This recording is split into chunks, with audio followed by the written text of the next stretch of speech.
Hi student, आप सभी लोगों का पटेल कोचिंग इंस्टीट्यूट में स्वागत है।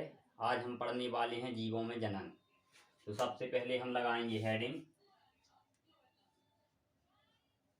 जीवों में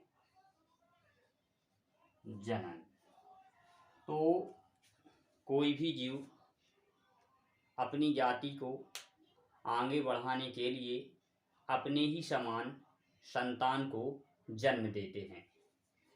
तो देखते हैं। तो सबसे पहले हम देखेंगे जनन। जनन कहते किसे हैं?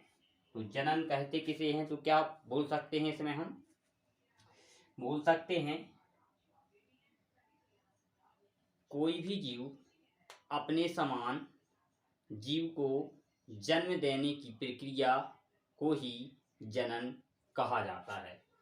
किसी भी जीव द्वारा लिख सकते हैं इसकी परिभाषा, किसी भी जीव द्वारा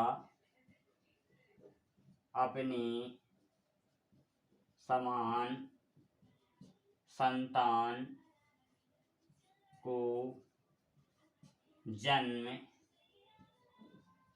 देने की प्रक्रिया को ही जनन कहा जाता है। सीधे तौर से बोल सकते हैं किसी भी जीव द्वारा अपने ही समान जीव को जन्म देने की प्रक्रिया को ही जनन कहा जाता है। अगर कोई जीव अपने ही समान अगर संतान को जन्म नहीं देता तो कुछ समय बाद में उसकी क्या होती, जाति खत्म हो जाती और पृथ्वी से उस जीव का नामो निशान मिट जाता। एग्जाम्पल में अगर हम देखें, जैसे मनुष्य की अगर औसत उम्र देखें तो जो औसत उम्र जो मानी जाती है वो 70 वर्ष मानी जाती है। तो 70 वर्ष बाद मनुष्य को खत्म हो जाना चाहिए था, लेकिन पृथ्वी पर मनुष्य आज भी जिंदा है। तो इसका क्या कारण है कि मनुष्य मरने से पहले, मतलब अपने आप को खत्म करने से पहले, उसकी मृत्यु से पहले मनुष्य अपने ही समान कुछ क्या करता है, संतान को जन्म दे देता है, जिससे वो तो खत्म हो जाता है और उसकी जो भी प्रक्रियाएं होती हैं उसकी संतान आगे को सुचारू रूप से चलाना शुरू कर देती है। इस प्रकार से मनुष्य क्या है, मृत्यु होने के बाद भी वह पृथ्वी पर जीवित बना हुआ है। जैसे देखा होगा कोई व्यक्ति है तो उस व्यक्ति की एक संतान हुई, अब उस संतान के बाद में उसकी भी शादी होने के बाद में और संतानें हुई। तो इस प्रकार से यह प्रोसेस क्या होती है, पीढ़ी दर पीढ़ी लगातार चलती रहती है। मतलब कि अपने ही समान संतान को जन्म देने की प्रक्रिया को ही क्या कहा जाता है, जनन कहा जाता है। अब जनन कितने प्रकार का होता है तो हम इसको देखते हैं। तो जनन को देखेंगे हम।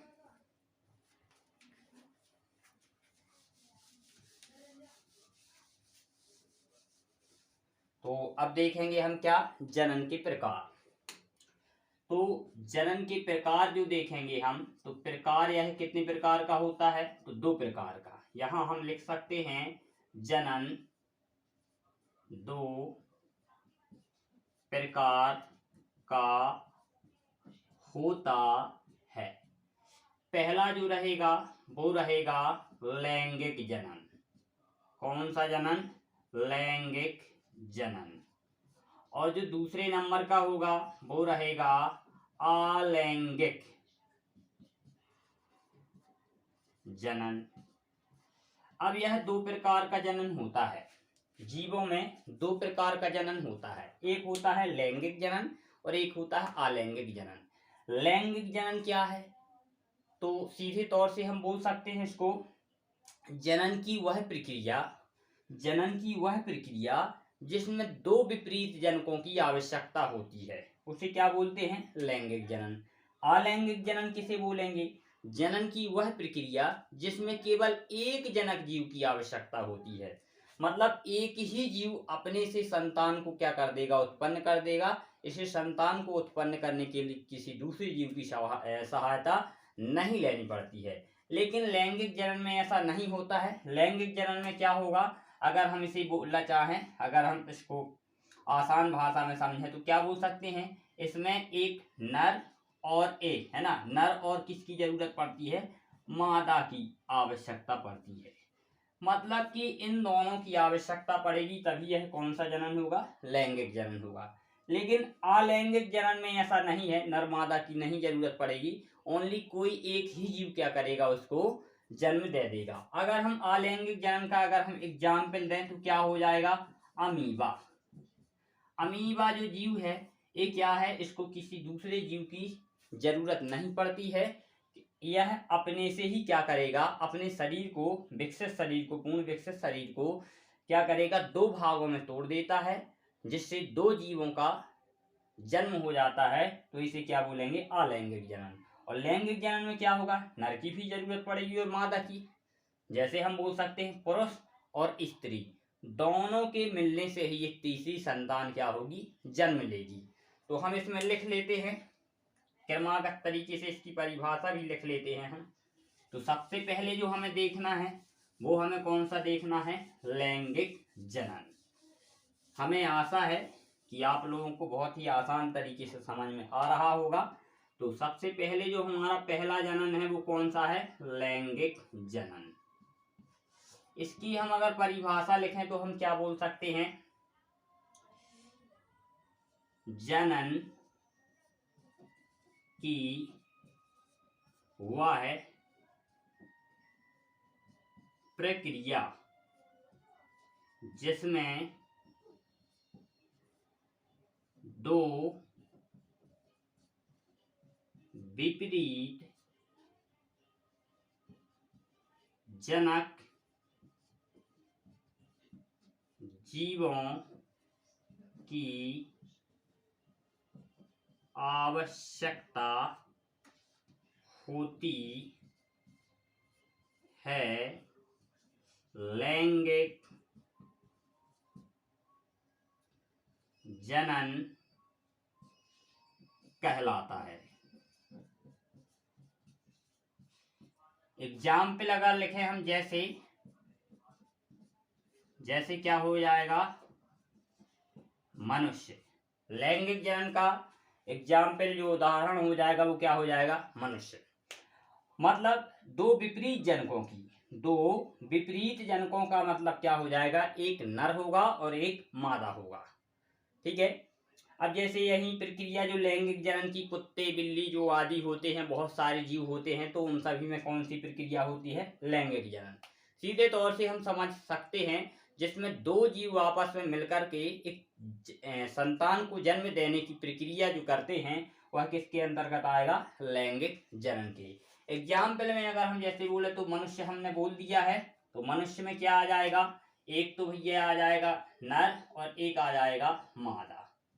ठीक है, ये दोनों आपस में मिलेंगी तो क्या होगा, एक नई जो संतान होगी, तीसरा जो क्या होगा, एक संतान, जो बच्चे पैदा होंगे वो क्या होंगे, हमारी कौन सी प्रक्रिया के अंतर्गत, लैंगिक जनन की प्रक्रिया के अंतर्गत।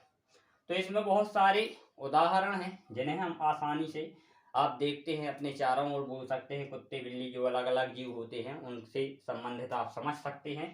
तो अब हमें देखना है किसके बारे में, अब हमें देखना है अलैंगिक जनन के बारे में।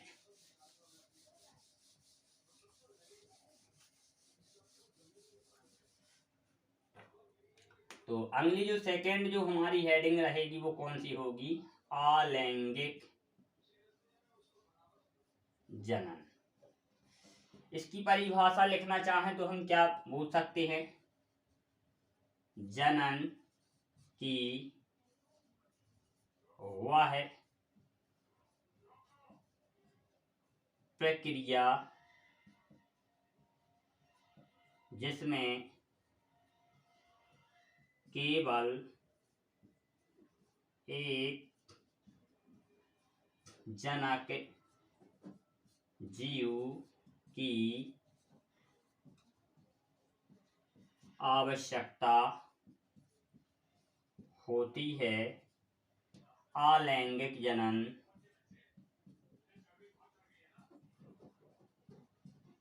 कहलाता है। जैसे